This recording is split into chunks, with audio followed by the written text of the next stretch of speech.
नमस्कार दर्शकों, मैं हूं एस्ट्रोलॉजर मयंक शर्मा और अभी आप सभी का हमारे YouTube चैनल पे बहुत बहुत स्वागत है। दर्शकों, आज चर्चा करेंगे वास्तु शास्त्र और नेगेटिविटी का कनेक्शन।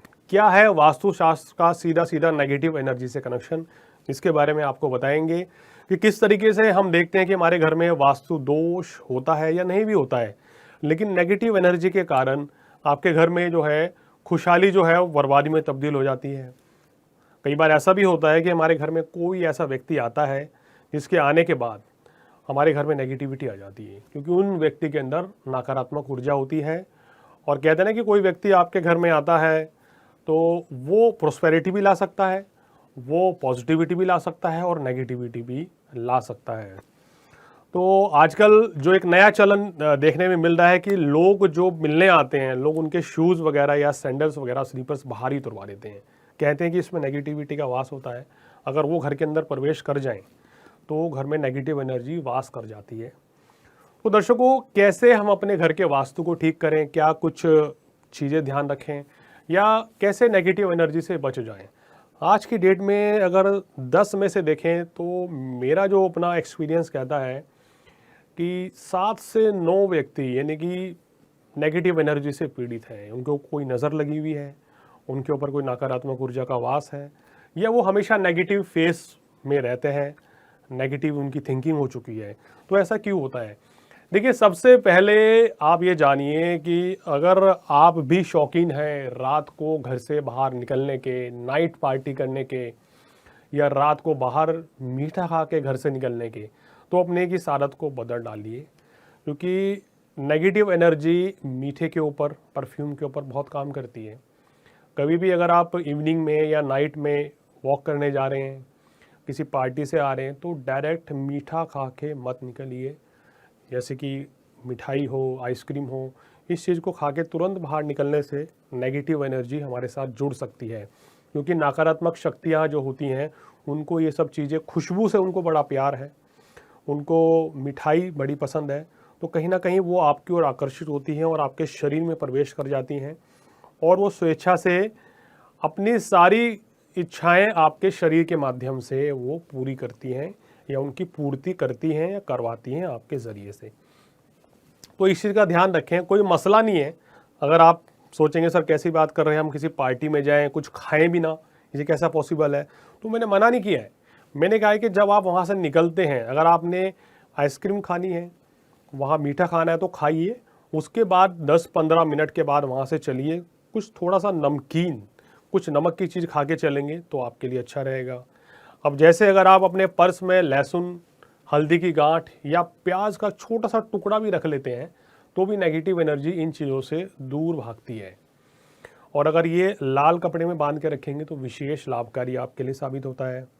अक्सर हमने देखा है कि लोग अपने घर के मुख्य द्वार पर ही, बिल्कुल यानी कि जो आपका मेन गेट है, आजकल सोसाइटीज़ की बात कर रहा हूँ मैं, वहाँ पे लोग ना शू रैक बना लेते हैं कि जूते वहीं रखे होते हैं। तो ये भी एक बड़ा वास्तु दोष होता है। तो कोशिश ये करें कि मुख्य द्वार से सटा हुआ शू रैक नहीं होना चाहिए, थोड़ी सी दूरी पर रखें आप तो बेहतर रहता है। अन्यथा तो इसके चलते भी घर में नेगेटिविटी रहती है और वहाँ पर सकारात्मक ऊर्जा जो है उस घर से चली जाती है। माँ लक्ष्मी का प्रभाव ऐसे घर में कम देखा जाता है। अक्सर हमने देखा है कि जिन लोगों के घर में शाम के समय पे अगर आप झाड़ू लगाते हैं, कि शाम होती ही आपने झाड़ू लगानी शुरू कर दी, तो उस चीज़ से आपको बचना चाहिए। संध्याकालीन या संध्याकालीन के बाद झाड़ू लगाने से घर में वास्तु दोष उत्पन्न होता है, नेगेटिव एनर्जी रहती है, धन संचय कम होता है, यानी कि लक्ष्मी जो है आने की जगह घर से चली जाती है। तो इस चीज़ का बहुत ध्यान रखना चाहिए। मंदिर के आसपास कोई भी आपको अपने घर परिवार के सदस्यों की तस्वीर उस कमरे में नहीं लगानी चाहिए। जिस जगह आप मंदिर बना रहे हैं वहाँ दूर दूर तक भी जूते नहीं होने चाहिए उस जगह पे, या कोई भी, हम कहें कि कोई भी चित्र किसी अभिनेता का, आपका कोई कहना चाहिए कोई सेलिब्रिटी का है, किसी का भी आपको वहाँ सिंबल नहीं लगाना चाहिए। जहाँ मंदिर हो इस चीज़ का आपको ध्यान रखना चाहिए। इसके अलावा और क्या सावधानियाँ रखनी चाहिए कि हमारे घर में जो वास्तु दोष है वो दूर हो जाए।